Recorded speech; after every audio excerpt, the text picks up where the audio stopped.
سلام بینندگان ارجمند رادیو آزادی. امروز سه‌شنبه 23 سپتامبر است و این برنامه خبری و تحلیل اخبار آزادی. این برنامه شما را در جریان مهمترین تحولات تاجیکستان و جهان قرار می‌دهد و برای آگاهی از این خبرها خبرنگاران ما در پراگ و تاجیکستان زحمت کشیدند. حالا با چند از این موضوعات مهم شناس شوید. در نیویورک در حاشیه مجمع عمومی سازمان ملل متحد پرزیدنت تاجیکستان با آنتونیو گوترش کنفرانس آب را بررسی نمود. رهبران ازبکستان و قزاقستان با شرکت‌های آمریکایی چند سازش مهم تجارتی امضا کردند. وزیر کارهای داخلی روسیه میگوید تحکیم همکاری‌ها با تاجیکستان برای بازداشت صدها شخص مورد جستجو مساعدت نمود.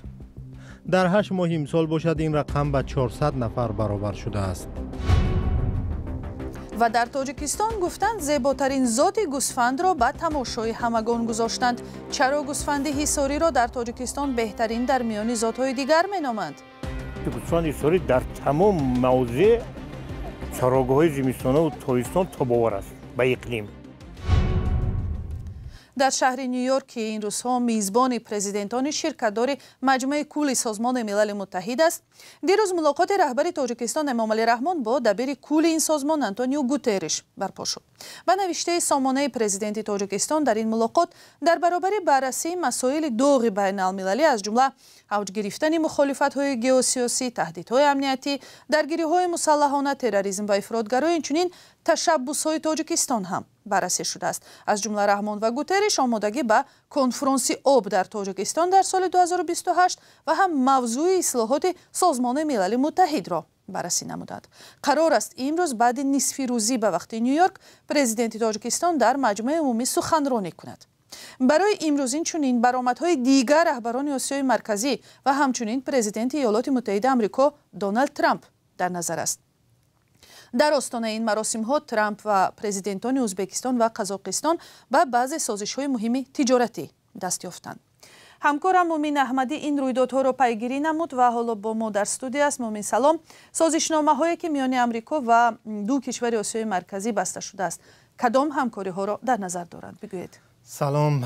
بله خیرامان، پرزیدنت ایالات متحده آمریکا دونالد ترامپ با ازبکستان و قزاقستان با سازش‌های با ارزش عمومی 12 میلیارد دلار دست یافت و این را بیانگری عمیق‌تر شدن رابطه‌های کاخ سفید با منطقه استراتژیکی آسیای مرکزی نامیدند. شرکت بوئینگ گفت ازبکستان برای خرید 22 هواپیمای این شرکت اظهار آمادگی نموده است. خریداری این هواپیماها را شرکت دولتی ازبکستان هوایولری برداشت دارد. خود ترامپ هم که در باره این سازش در شبکه تروث سوشیال خبر داد و گفت ارزش هواپیماها 8 میلیارد دلار می باشد. پرزیدنت ایالات متحده آمریکا از این سازش استقبال کرده گفته است ما در ساحه‌های زیادی دیگری همکاری را ادامه میدیم. همزمان قزاقستان سازشنامه خرید 300 لوکوموتیو آمریکایی و دیگر وسایل وابسته به کار راه آهن را از شرکت واقع در پنسیلوانیا وابتک کارپوریشن امضا کرد. شرطنامه با ارزش بیش از 4 میلیارد دلار به نوشته وزارت تجارت آمریکا سازش گرانترین در تاریخ ساحه راه آهن ایالات متحده آمریکا می باشد. مومین ظاهراً این اقدام مهمه در سمت تقویت داد و گرفت‌های تجارتی و اقتصادی آمریکا و آسیای مرکزی و خصوص در عهد پرزیدنت دونالد ترامپ می باشد. ظاهراً همین گونه است. خیرامان، ترامپ گفته است که در تلاش تقویت رابطه‌های تجارتی و سرمایه‌گذاری با منطقه غنی از ذخیره‌های طبیعی آسیای مرکزی میباشد و در این امر برای دستیابی به معدن از جمله عنصرهای مهم برای استفاده در استحصال فناوری‌های پیشرفته مثل سلاح تمرکز کرده است. حالا در منطقه چین به این ذخیره‌ها دسترسی کلیدی دارد. ترامپ ماه سپتامبر با پرزیدنت ازبکستان شوکت میرزیوف در یک صحبت تلفنی تشکیل چنین یک فروم سرمایه‌گذاری را بررسی نمود. ماه آگوست او فرستاده ویژه‌اش برای همکاری‌های گلوبالی پاولو زامپولی را به تاشکند برای ملاقات با میرزیوف فرستاد. قزاقستان و ازبکستان کشورهای غنی از نفت و گاز و اوران و هم ذخیره‌های دیگری طبیعی می باشند. شرکت‌های آمریکایی عظیم نفتی اکسون موبیل و چیورون در ساحه نفت و گاز قزاقستان سرمایه گذاری کردند، اما ساحه‌های دیگر در عموم در منطقه در دوام سالهای استقلالیت تماما دست ناخورده ماندند. حالا با افزایش طلبات با اوران و معدن‌های نادر و تلاش کاخ سفید برای دستیابی بر رابطه‌های قوی‌تر اقتصادی با آسیای مرکزی، احتمالاً برنامه و سازشنامه‌های نو در پیش است. تشکر از همکارم مومن احمدی. سلام، اگر خط و خبر می‌خواهید ما داریم. نوید بامدادی، سرخط خبرها، اخبار تاجیکستان و جهان، گزارش‌ها و تحلیل‌ها. چی می‌گذرد و چرا؟ دانستن فهمیدن است. زمینه یا اپ ما را بگیرید. وزارت کارهای داخلی روسیه با درخواست تاجیکستان در 8 ماه امسال 400 نفری تحت جستجو را بازداشت کرده است. این آمار 22 سپتامبر در دوشنبه در جلسه مشاوره یکجایی وزارت‌های کارهای داخلی تاجیکستان و روسیه صدا داد. این جلسه را همکارم میرزانبی خالقزاد پیگیری کرده است و حالا برخی جزئیات را از او میشنویم.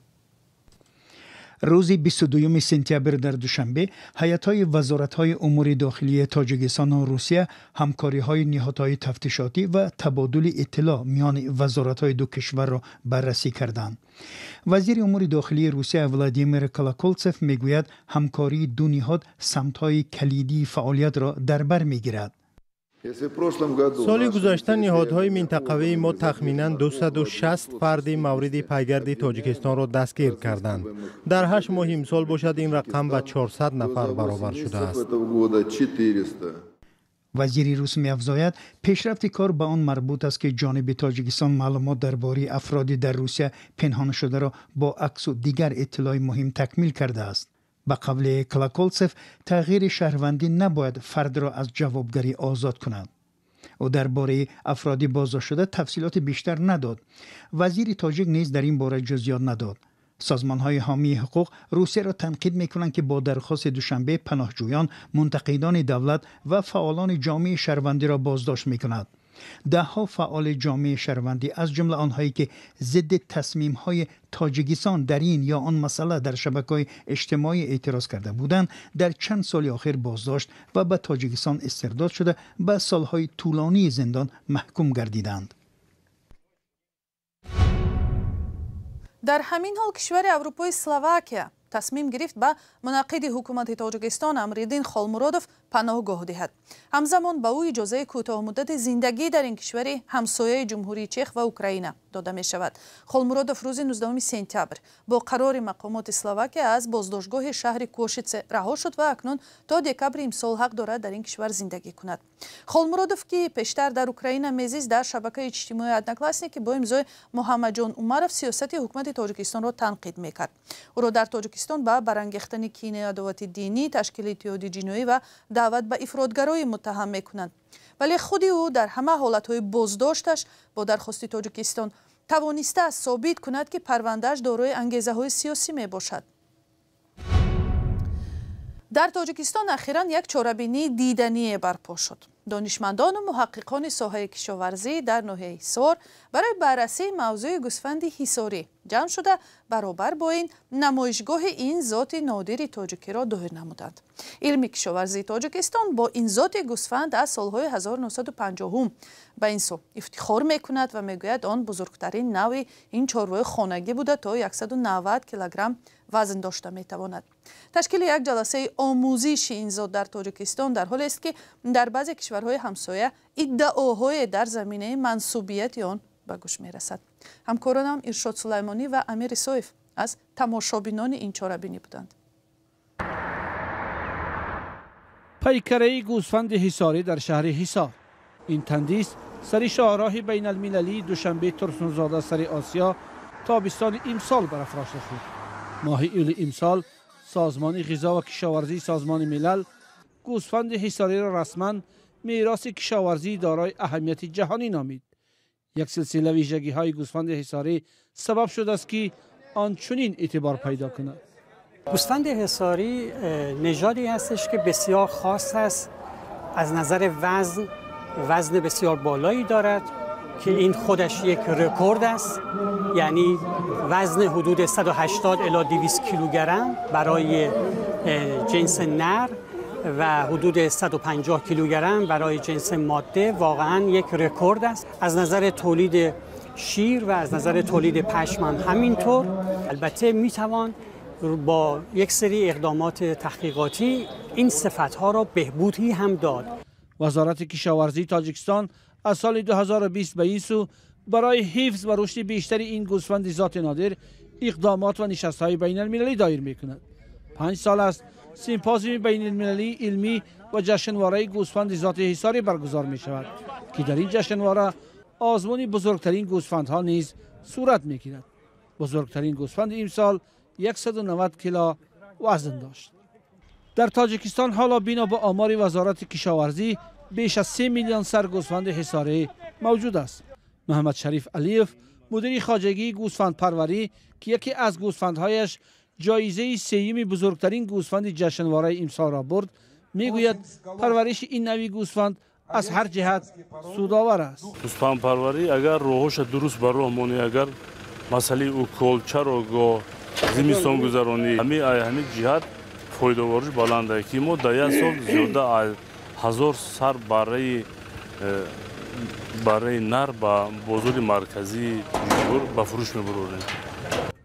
وزن و گوشت بالا تنها ویژگی این گوسفند نیست که چارواداران را به پرورش آن جلب کرده است. ذات گوسفند حصاری در تمام موضع چراگاه‌های زمستانه و تابستان تاب‌آور است به اقلیم و تمام چیز تاب‌آور است. از جهتی تاب‌آوری در جهان رقم 1 است، برای که در کوه بیابان در همه جا ذات گوسفند حصاری گشته و چریده میتواند. همین نازکیش همین اشکمش سیر میکنه، این بسیار مالی خرویه در گوشت روغن میگیرم.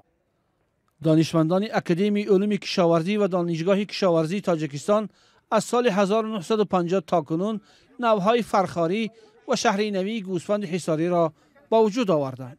حالا تحقیقات دانشمندان بر سر نوی سیوم غزنی یا زرافشانی انجام یافته است که در شرایط کوهستان مسجح و قطارکوه‌های زرافشان پرورش می شود. این نوها از لحاظ گوشت و شیر و پشم برتری‌های بر ذات معمولی دارند، اما گرمشوی و تغییر اقلیم از نظر دانشمندان تأثیری بده به چراگاه‌ها و رشد سرشمار این گوسفند نادر در آینده می تواند برساند. احتمالات پس شدن حاصلناکی چراگاه وجود دارد. برای همین باید که نسبت به گرداندن حاصلناکی چراگاه، کشت کار علف‌های چراگاهی و با تنظیم در آوردن استفاده ثمرناکی چراگاه‌ها باید مهان اهمیت دهیم. این در حالی است که چراگاه‌ها هرچه بیشتر شخصی می‌شوند و چارواداری با مشکلات زیاد روبرو می‌گردد. صرف نظر از زیاد شدن سرشمار گوسفند از جمله گوسفند حصاری، ارزش گوشت گوسفند در تاجیکستان بالا است که 1 کیلوگرم آن 125-130 سامانی فروخته می شود. تاجیکستان فروش و صادرات گوسفند و گوشت گوسفند را به خارج منع کرده است. دانشمندان میگویند برای آفریدن نوهای گرانوزن‌تر که شیر و پشم زیاد دارند نیاز به سرمایه گذاری و تحقیقات علمی موثر است تا برای چارواداران سود بیشتری داشته باشد. و عثمان دمبله حمله‌گر 28 ساله باشگاه پاریس سن ژرمن و تیم ملی فرانسه جایزه بهترین فوتبالباز جهان را به دست آورد. مراسم جایزه سپاری از روی نتیجه‌های موسم فوتبال 2024-25 همین شب 23 سپتامبر در تئاتر شاتل پایتخت فرانسه پاریس دایر گردید. جایزه نشریه فرانسوی فرانس فوتبال معتبرترین مکافات در فوتبال جهان دانسته می شود. این مراسم از سال 1956 به این سو برگزار می شود. کاپیتان‌ها و مربیان تیم‌های ملی اینچنین خبرنگاران ورزشی برای بهترین بازیگر سیاره آواز می‌دهند. جایزه توپ طلای 2025 را بعد دمبله ستاره فوتبال جهان رونالدینیو سپرد. این اولین توپ طلایی در کارنامه دمبله به شمار می‌رود. و در همینجا نشر برنامه اخبار آزادی به اتمام میرسد. سپاس که تا این لحظه ها با ما بودید. برای خبرهای بیشتر لطفاً سر بزنید به سامانه azadi.org. اینچنین از صحیفه های ما در شبکه های اجتماعی اینستاگرام، تلگرام و تیک تاک و فیسبوک استفاده کنید. اگر خود شما هم شاهد کدام خبر یا حادثه بودید لطفاً با رادیو آزادی در میان گذارید. سپاس و خداحافظ.